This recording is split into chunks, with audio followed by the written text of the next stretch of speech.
Bentrovati a questa nuova puntata di Parliamone che abbiamo intitolato Tra i banchi di scuola alle panche di chiesa e capirete subito il motivo. Abbiamo con noi Don Antonino Sapuppo, che è il direttore dello Studio Teologico San Paolo di Catania, ma è anche il direttore del Centro Madre del Buon Pastore e non ultimo è anche parroco a Trecastagni, provincia di Catania, della chiesa Santa Caterina. Don Salvo Bucolo, ben trovato, per noi è una consuetudine ritrovarci in questo studio. Quindi quest'oggi un sacerdote dai 1000 impegni, come vogliamo coinvolgerlo? Allora, Don Antonio è un dono prezioso non solo per Catania, ma per tutta la Sicilia, ma anche per la Chiesa presente tutta nel mondo, perché è un sacerdote, come abbiamo sentito, impegnato su tutti i fronti.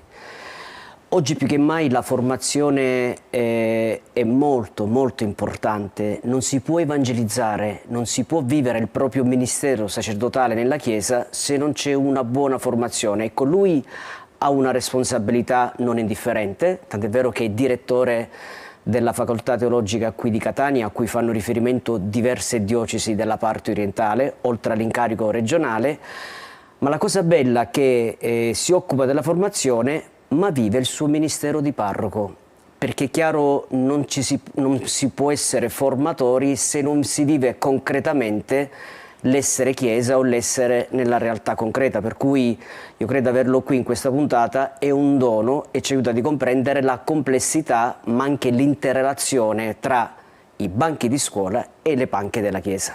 Ecco spiegato il motivo del nostro titolo.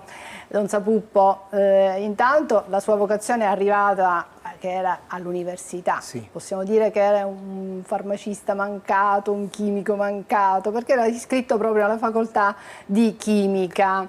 È iniziato proprio da lì, poi pian piano cosa è successo? Sì, precisamente io ero al quarto o quinto anno di CTF, Chimica e Tecnologie Farmaceutiche, e nacque in me il desiderio di accostarmi alla Chiesa in generale. Non avevo fatto ancora la cresima e quindi iniziai il corso per adulti per conseguire quindi già c'era questo desiderio, sì, comunque di avvicinarsi. Il sacramento della cresima. E allora cominciai da padre Salemi, il nostro padre Salemi, e lì cominciai a fare il corso, arrivai alla cresima e man mano in me maturava il desiderio di entrare in seminario. Allora ne parlai con alcuni colleghi, mi indirizzarono al seminario e lì ebbi come direttore spirituale padre Schillaci, che adesso è il vescovo a Nicosia. Monsignor Bonmarito allora disse: prima finisci di studiare, consegui la laurea e poi vediamo un po' il tuo percorso in seminario. Ricordiamo ai nostri telespettatori, perché siamo ovviamente una TV regionale, Bonmarito è l'ex arcivescovo di Catania, quindi i vescovi sono un po' i papà spirituali, esatto, di chi vuol diventare sacerdote. Ecco, magari ci si immagina che subito un vescovo quando sente che un ragazzo vuole farsi sacerdote subito lo accoglie, eccetera. No, c'è questo periodo di discernimento, perché insomma una vocazione deve essere, come dire, vera, sincera, meditata fino in fondo. Tra l'altro è chiaro, c'è una cosa molto importante: Don Antonio stava completando degli studi importanti e in genere è fondamentale come principio portare a compimento ciò che si inizia, e tra l'altro questo tempo, come si diceva, è anche un tempo di discernimento, cioè fino a che punto io sento quella chiamata e quindi sono pronto a portare a compimento gli studi per poi fare questo passo, quindi diventa un tempo, credo, di maturazione fondamentale. Ma gli studi di chimica e farmaceutica non li ha buttati alle ortiche, no, perché dobbiamo specificare che Don Sapuppo è molto impegnato anche per quanto riguarda tutti gli aspetti bioetici. Sì. Ecco, quali sono le sfide in questo periodo che la Chiesa si ritrova a dover fare in questo campo? Intanto spieghiamo un po' cos'è la bioetica. Sì. Insomma. Quali sono le questioni sul campo in questo momento molto molto forti? In realtà la mia formazione scientifica mi ha aiutato a indirizzare lo studio della teologia morale verso la bioetica, che è l'etica della vita. Attualmente il dibattito bioetico è sul fine vita ed è un dibattito molto molto delicato. Io personalmente ho un gran rispetto della sofferenza delle persone e delle decisioni che loro vogliono prendere. È un ambito delicatissimo, bisogna ascoltare e soprattutto capire qual è il dramma che c'è nel cuore di chi soffre.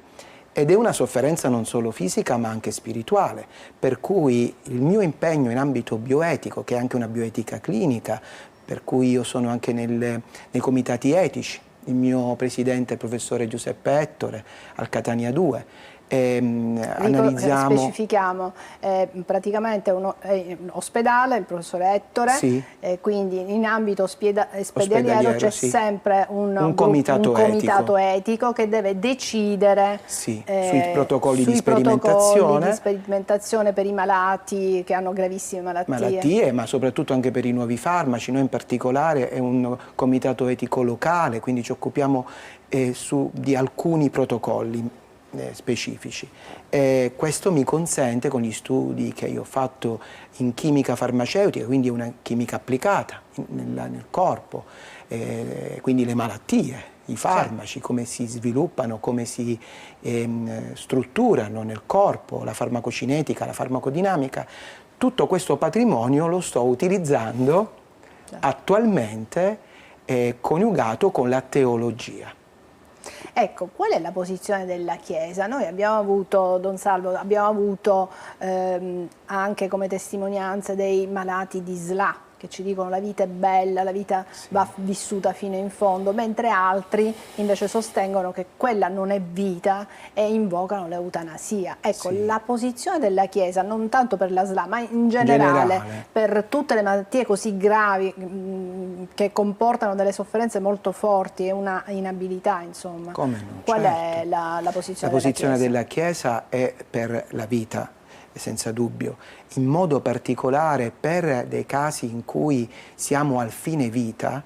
La proposta è quella dell'accompagnare il soggetto l'ammalato, perché con le cure palliative e la terapia del dolore, dal punto di vista oggettivo, secondo gli studi contemporanei, la richiesta di eutanasia si riduce notevolmente perché il malato si sente accompagnato nel fine vita. E quindi la solitudine, la distanza umana, il rapporto personale con il medico, con i familiari, diventa cura, diventa terapia. E in questo momento, Don Salvo, possiamo farci anche portavoce di quanto ci ha detto un nostro ospite in una puntata precedente, malato di SLA, che dice: ma io che sono cattolico, una persona di fede, eccetera, noi è vero abbiamo accesso in maniera automatica alle cure palliative, però lui si vuol fare, come dire, portavoce di una richiesta delle persone che hanno fede di avere anche un accompagnamento spirituale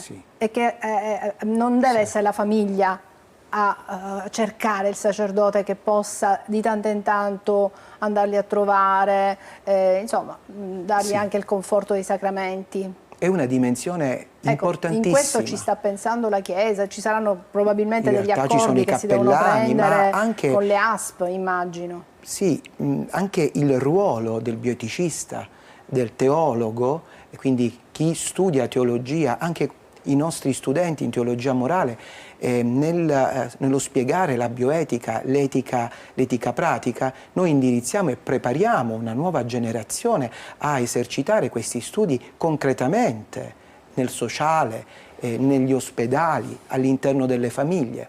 Questo è un aspetto importantissimo, proprio perché si è visto da un punto di vista anche scientifico che la fede, qualsiasi sia, ha un ruolo importante anche nella funzionalità dei farmaci. I farmaci hanno un meccanismo biologico ben definito, ma l'approccio, quella dimensione empatica, quella formula invisibile, possiamo dire. Io sono stato educato alle formule visibili, no? Anche la stereochimica, la distribuzione della molecola nello spazio, ma qui non è uno spazio fisico.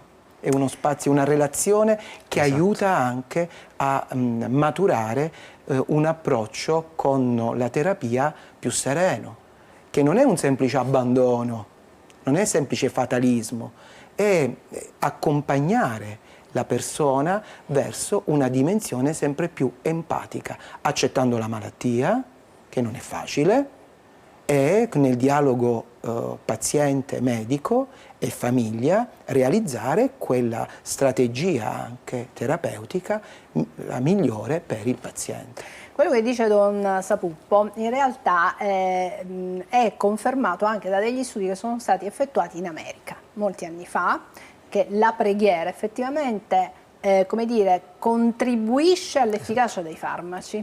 Don Salvo, quindi spirito, materia, sì, anima, corpo, sempre è uniti. illuminante quanto Don Antonio ci sta dicendo, perché io penso che forse in passato ci si è fermati alla cura del corpo come oggetto, dimenticando che abbiamo una persona in cui c'è un corpo, una psiche, uno spirito. Significa che la cura del paziente non può non guardare tutte queste dimensioni, ed è chiaro che curando lo spirito, curando quella dimensione interiore, la persona si sente accompagnata, si sente amata, tant'è vero che le puntate precedenti, tutti i pazienti che abbiamo avuto, perché hanno questo desiderio di vita? Perché hanno accanto una persona. Sì. E soprattutto perché hanno la relazione con Dio, perché quella è una relazione fondamentale. Quindi io credo che non bisogna separare la fede dalla cura, dalla medicina, da tutto questo campo, perché nella realtà sono fra di loro intrecciate, quindi compito della Chiesa è fare sintesi, ma soprattutto prepararci a questo accompagnamento spirituale a 360 gradi. Quindi sentire Don Antonio parlare in tal senso un po' mi fa vedere tutte quelle storie che hanno una luce, perché c'è una verità fondata a livello teologico, e questa è una grazia. Don Sapuppo, un nostro ospite di qualche settimana fa, Salvo, malato di SLA, ci ha detto una frase che veramente può sembrare strana, dice: la vita è bella sempre, adesso è cambiata, perché adesso lui ovviamente è in un letto immobile eccetera, dice è cambiata ma è lo stesso bella. È una frase molto forte che fa riflettere. Sì, senza dubbio. Voi forse non sapete, ma la mia mamma è morta di SLA. E quindi questa dimensione di prossimità di cui voi parlate l'ho vissuta personalmente come famiglia, io e le mie sorelle, e capisco perfettamente anche il modo di vedere la vita, che è un modo completamente diverso. Gli occhi di un malato di SLA sono occhi parlanti e hanno una forza impressionante, impressionante. Quindi io sono vicino a coloro che in modo diverso, con una malattia del genere, neurodegenerativa così particolare rispetto alla gamma vastissima delle malattie neurodegenerative, ma qui c'è qualcosa ancora più particolare, perché il cervello è perfettamente attivo, lucido. Sì. E un'altra nostra ospite, sempre di qualche settimana fa, Antonella, ci diceva: io mi sento utile ai miei figli. Anche lei malata di SLA, ma stiamo citando la SLA, ma può essere qualunque malattia invalidante che ti inchioda in un letto. Io mi sento utile perché io posso dare comunque lo stesso il mio amore ai miei figli, il mio conforto, io ci sono, anche se sono inchiodata in un letto, ma io ci sono per loro. È una presenza forte. Per esempio, tornando dalla parrocchia o dall'insegnamento, per me era un punto di riferimento, perché mi salutava con gli occhi la mamma, per cui e questo vi posso assicurare cambia la vita. Io personalmente vedo le cose con occhi diversi, da prete, da professore, da parroco, da consulente, tutto quello che avete detto. Bene, ci fermiamo per qualche istante. Abbiamo citato che Don Sapuppo è anche parroco e immagino che i parrocchiani di Don Sapuppo siano lì ad aspettare che lui parli anche di loro. E voi rimanete con noi e fra pochissimo ci rivedremo qui.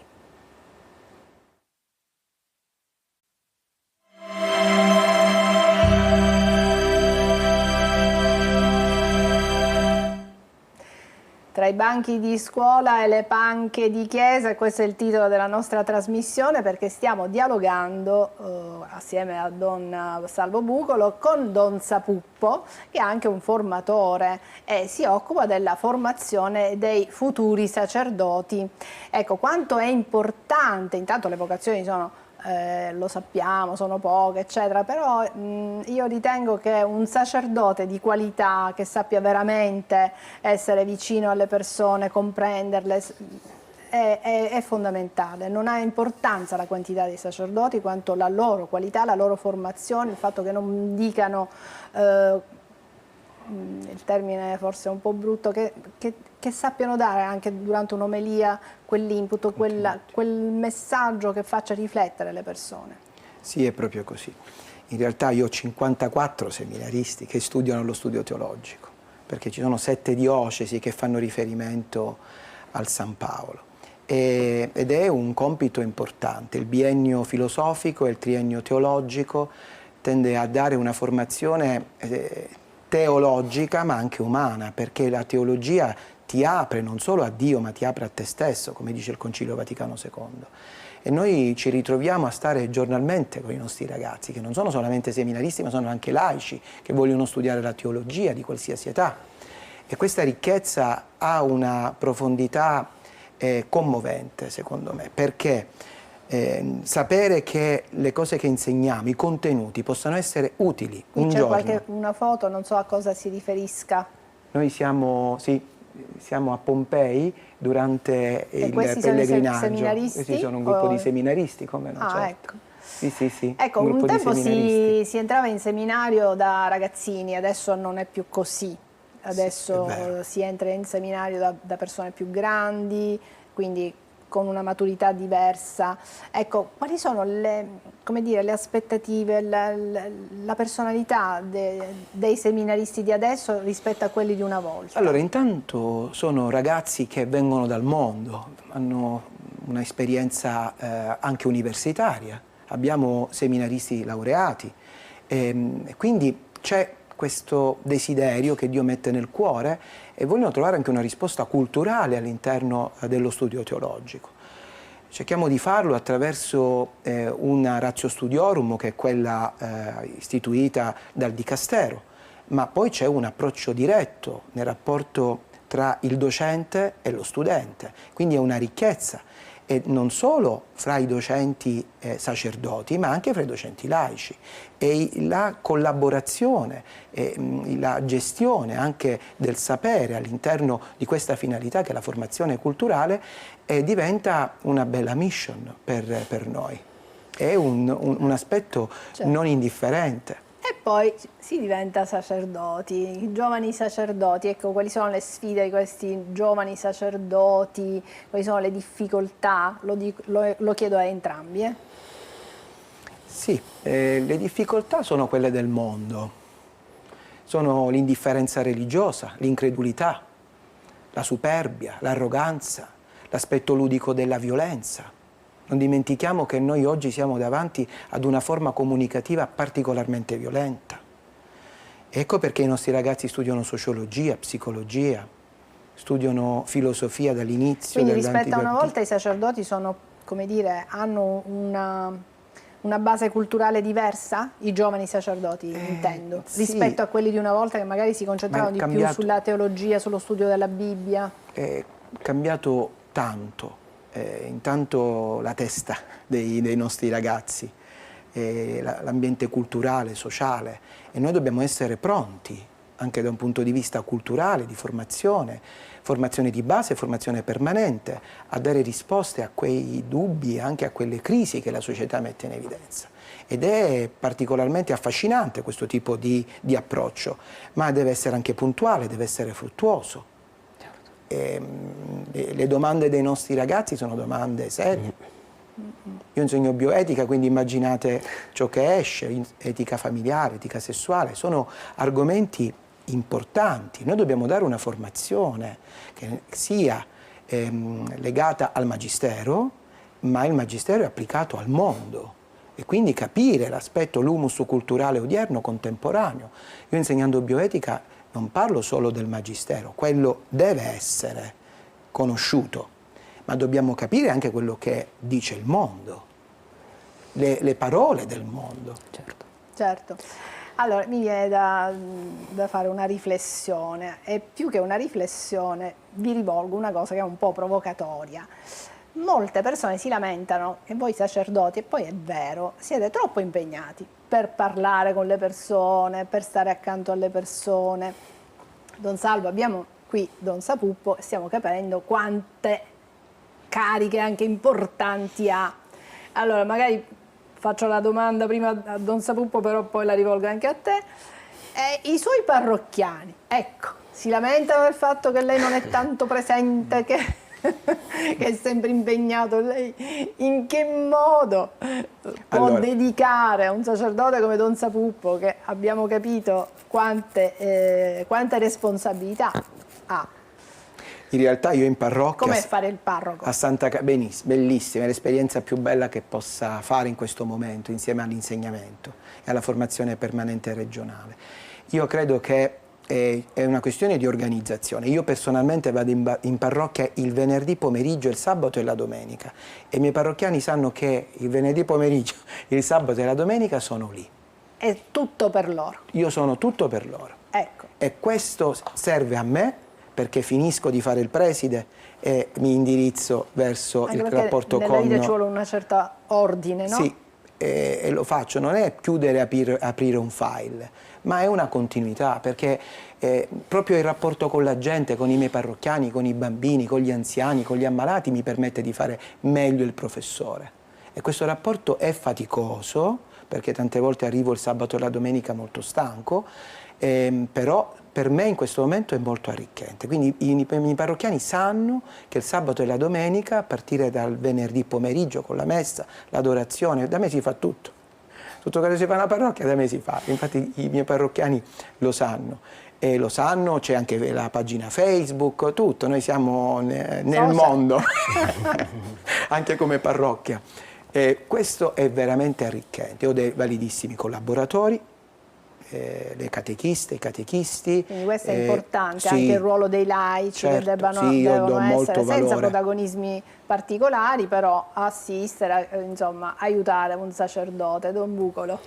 Sì, no, condivido perfettamente, perché è un dato di fatto, perché meno siamo e chiaramente ciascuno di noi si trova a svolgere tantissimi incarichi.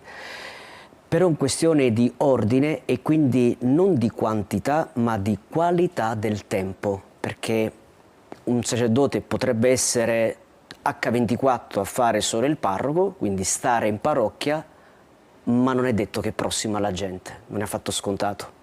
Invece uno può stare come Don Antonio 2 giorni e mezzo alla settimana, però è uno stare lì che diventa relazione, che diventa incontro, che diventa ascolto. Lo stesso anch'io, che mi trovo a dare una mano nella parrocchia di San Giovanni Galermo, ho padre Giuseppe Catalfo, che da 37 anni che è parroco, io faccio il viceparroco, io non posso essere tutti i giorni, però quando ci sono alcuni giorni, dedico tutta la mattina ad ascoltare la gente, perché questo, come diceva Don Antonio, sì, serve alla gente, ma serve anche a noi.